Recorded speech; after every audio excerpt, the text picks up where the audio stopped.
जय शिव, जय गोरक्ष, जय सनातन, जय माँ दुर्गा, जय माँ प्रकृति, जय माँ जगत जननी। जैसा कि आप सभी को पता है, अभी चैत्र मास के नवरात्रे प्रारंभ होंगे। 9 अप्रैल से नवरात्रे प्रारंभ है, दिन मंगलवार पड़ रहा है। माँ दुर्गा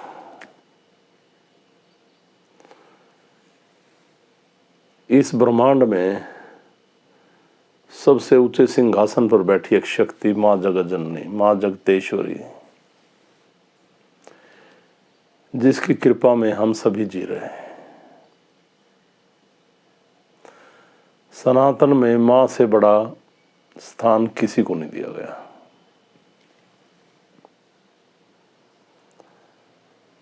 लोग नवरात्रों में माँ का ध्यान करते हैं, उसकी उपासना करते हैं, पूजा पाठ करते हैं। कुछ लोग माँ के नवरात्रे उपवास करके भी मनाते हैं, व्रत करते हैं। इसी प्रकार से सिद्धपीठ में जन कल्याणक यज्ञ होता है माँ दुर्गा की कृपा से, उस माँ प्रकृति की कृपा से, माँ जगत जननी की कृपा से। माँ दुर्गा इस पूरे ब्रह्मांड में सबसे ऊंचे दुर्ग पर बैठी, सबसे ऊंचे सिंहासन पर बैठी, वो एक अपार शक्ति, जिसकी शरण में बैठकर हम अपना जीवन आनंदमयी ढंग से बिता रहे हैं, वो माँ प्रकृति। जितना भी मैंने ध्यान के माध्यम से अपनी आंतरिक शक्ति को जागृत कर देखा है, ये प्रकृति ही माँ दुर्गा है, ये प्रकृति ही परमात्मा है, इसी में है सब कुछ मिला हुआ। जब तक आप सत्कर्म के मार्ग पर चलकर जन कल्याण की भावना से अपने जीवन को नहीं व्यतीत करते, तब तक किसी प्रकार का कोई भी फायदा नहीं है मंदिरों में जाने से, घंटी बजाने से, हवन करने से कोई फायदा नहीं। परमात्मा सभी के लिए एक समान, एक कृपा। पूरी प्रकृति प्रत्येक इंसान को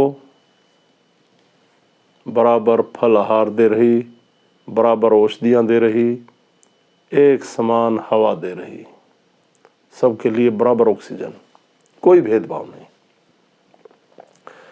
चलता हुआ कोई भी राहगीर गर्मी में परेशान हो रहा है, कहीं भी खड़े वृक्ष के नीचे बैठकर चैन की सांस लेता है। उस पेड़ को कोई फर्क नहीं पड़ता, वो गरीब है, अमीर है, हिंदू है, मुस्लिम है, सिख है, जैन है, कोई फर्क नहीं पड़ता। ये सारी की सारी परेशानियां केवल लोगों में हैं, जो एक दूसरे के लिए जीना नहीं सीख पाते। कर्महीन हैं ये लोग। हमें प्रकृति यही संदेश देती है कि आप एक दूसरे के लिए जिएं।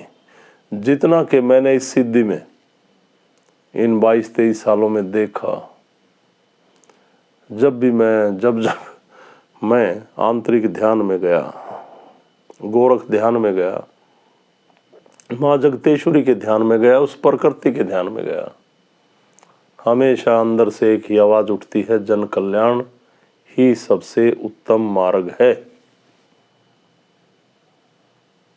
और हर इंसान को इंसान से प्रेम करना चाहिए। हमें इन नवरात्रों में मैं सभी से ये कहूँगा कि सभी संकल्प लें, और जैसे आपके गांव हैं, शहर हैं, नज़दीक रास्ते पड़ते हैं वहाँ पर पेड़ नहीं हैं तो वहाँ पे एक ईंटों का गमला भी बना दें। अगर कोई पशु नुकसान करें, एक अच्छा पेड़ लगाएं, इस प्रकृति को बढ़ाएं। अगर आप पेड़ एक वृक्ष लगाते हैं, खाली लगाना नहीं है, कहीं भी लगाएंगे, उसकी देखभाल भी करें कुछ दिन, जब वो वृक्ष चल पड़ता है तो जमीन से अपने आप, इस भूमि से, इस धरती माता से अपने आप वो शक्ति लेने लग जाता है। जब आप एक वृक्ष लगा के उसको सींचते हैं, बड़ा करते हैं, तो आप ये मान लेना कि आपने माँ जगत जननी, माँ जगतेश्वरी, माँ दुर्गा की शरण में एक दीपक जागृत किया। और इसका महत्व आपके कर्मों में बहुत है। फिर यही है परमात्मा की सही साधना। यूं तो लोग जोत लगाएंगे, यूं छुआछात करेंगे, एक दूसरे को अपमानित करेंगे, घृणित करेंगे, मन में द्वेष और बुरे विचार और एक दूसरे के प्रति कोई प्यार नहीं। क्या फायदा है उन जोत लगाने का? क्या फायदा है मंदिरों में जा जाकर प्रसाद चढ़ाने का? क्या फायदा है? वरना आप जो लोग इस वीडियो को देख रहे हैं, मुझे ये बताएं, क्या भगवान किसी में फर्क करता है? अगर लोग दोषियों को देखें,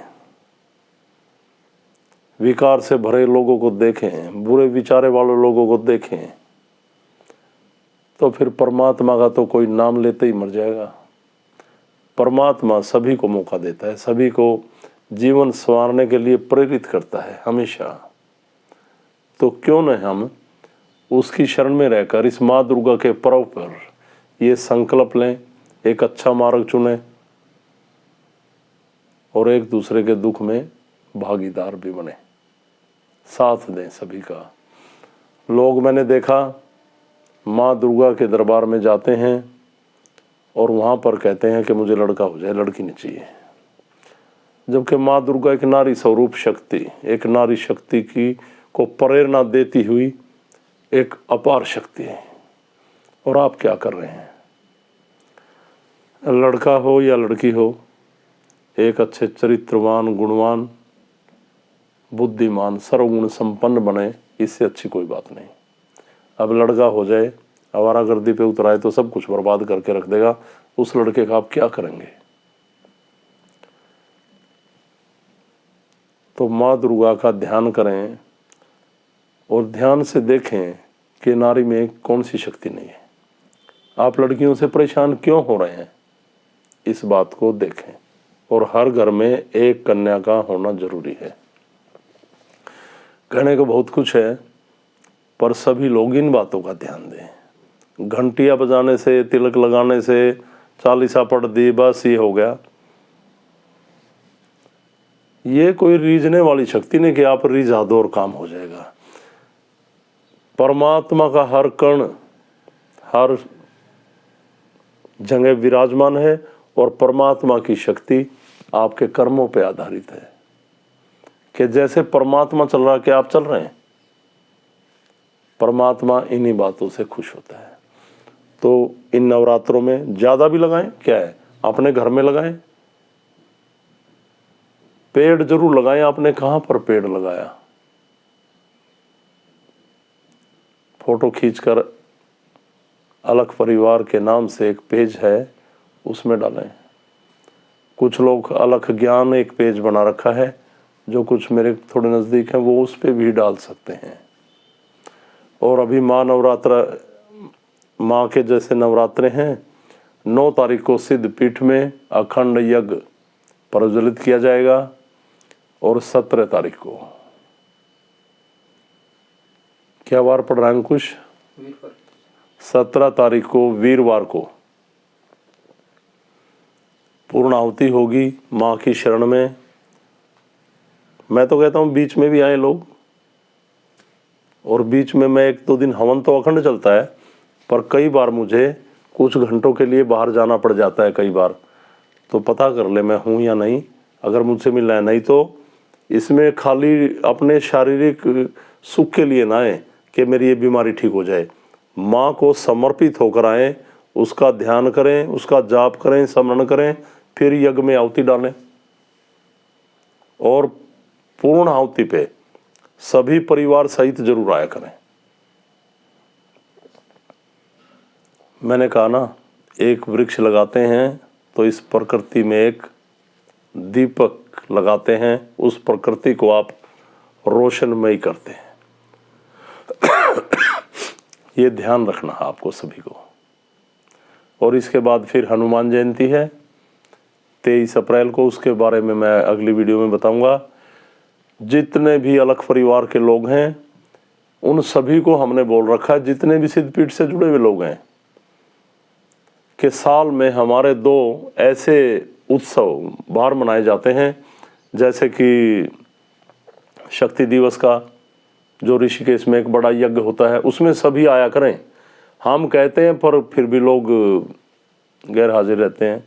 और अभी जैसे हनुमान जयंती पे सभी आएँ और 1-2 दिन रुकें, अपने बच्चों को माँ गंगा पे घुमाएं, मंदिर मतलब सीखें बाहर जाके कि सनातन है क्या, ये प्रकृति है क्या, ये शक्तियाँ है क्या। और वहाँ पे अगर आप आते हैं तो बैठ के बातें भी की जा सकती हैं बहुत ज़्यादा शक्तियों के बारे में। और कोई भी लोग इस वीडियो को देख रहे हैं, मैं फिर कहूँगा, तंत्र विद्या से किसी ने परेशान कर दिया, या बुरी हवाओं के शिकार हैं, या आपको कुछ ऐसे रोग लग गए जो मेडिकल साइंस इग्नोर करती है, रिपोर्ट में कुछ नहीं आता, और रिपोर्ट में आता है तो दवाइयाँ काम नहीं करती। जब आप ध्यान में आते हैं, हमारे संपर्क में आएंगे, उस माँ जगत जननी की शरण में आएंगे, गोरख की शरण में आएंगे, तो आपके रोगों का निवारण होना शुरू हो जाएगा। मेरा पूरा जीवन नाथ जी को समर्पित, माँ दुर्गा को समर्पित और आपको भी समर्पित है। आए, क्यों ना परमात्मा ने हमें ये सिद्धि प्रदान की, इसका फायदा उठाया जाए और उसका ध्यान लगाकर क्यों ना हम परमात्मा के नज़दीक पहुँचें, अपनी आत्मा को परमात्मा से जोड़ें। तो मुझे सभी को यही कहना था, सभी इन बातों पे ध्यान दें। और अंत में मैं एक बात कहूँगा, जैसे मासिक हवन महीने के पहले इतवार को होता था, तो जैसे आज 7 तारीख है, तो हमने इस मासिक हवन को नवरात्रों में ही विलय कर दिया है। तो मासिक हवन भी इन नवरात्रों में ही है। तो मुझे ये संदेश देना था, मेरी इन बातों का अनुसरण करें। अगर किसी को मेरी ये बातें अच्छी नहीं लगती हैं तो वो कमेंट्स करके जरूर लिखें। सभी को मेरी तरफ से ओमलक प्रणाम। जय माँ प्रकृति, जय माँ जगत जननी। प्रणाम सभी को, प्रणाम।